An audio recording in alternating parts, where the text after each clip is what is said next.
오차원 공과공부 18번째 강좌에 오신 여러분들을 환영합니다. 본 강좌는 요한계시록은 예수님의 구원을 말씀하신다는 것입니다. 지난 강좌는 창세기도 예수님의 구원을 말씀하고 계시는데 요한계시록도 그렇다는 것입니다. 그리고 보면 성경의 창세기부터 요한계시록까지 모든 성경은 예수님에 대해서 이야기할 것이라는 것을 우리가 힌트로 알 수가 있습니다. 과연 성경은 그런 것인지 우리가 함께 공간을 보면서 생각해 보도록 하겠습니다. 요한계시록은 크게 세 부분으로 나눠져 있습니다. 1장의 서론, 2장부터 21장까지 7교회에 보내는 편지와 그 내용들, 그리고 22장의 결론입니다. 서론에서는 예수님만이 교회와 역사를 통치하는 주권자라는 것입니다. 2장부터 시작해서 각 교회의 강한 면, 또 약한 면이 이렇게 실려져 있고, 이럴 때 교회는 어떻게 해야 될 것인가에 대해서 기록되어 있습니다.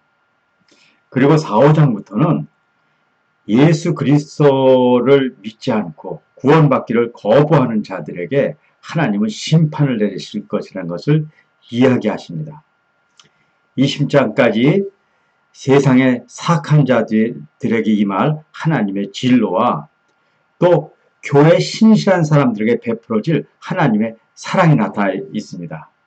그래서 여기를 보면 믿지 않는 사람에겐 너무 무서운 내용이고 믿는 자에게는 너무 희망된 내용입니다.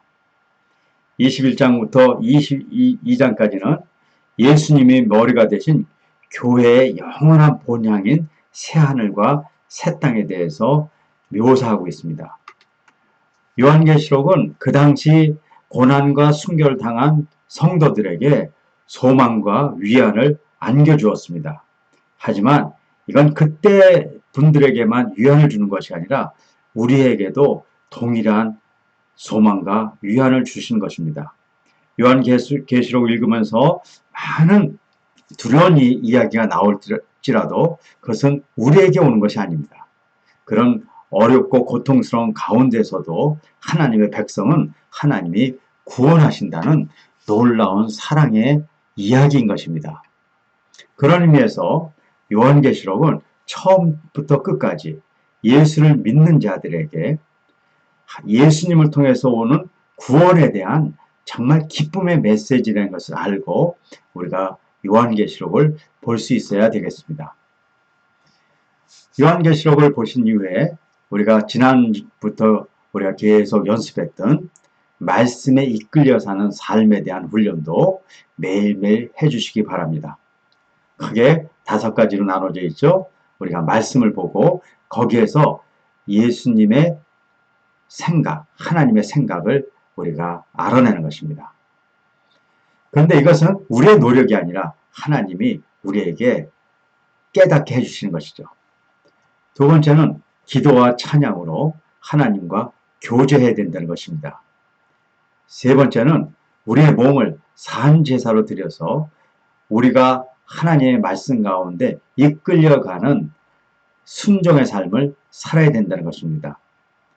네 번째는 고통과 또 죄 가운데서도 하나님께서 주시는 기쁨과 은혜를 우리가 발견해야 된다는 것이죠. 마지막으로 우리 이 세상을 살면서 도와야 될 사람과 하나님의 말씀을 전해야 될 사람을 항상 기억하고 그 사역을 감당하는데 우리가 게으르지 않아야 될 것입니다. 이번 한 주간도 말씀 가운데 승리하는 모든 분들이 되기를 바라겠습니다.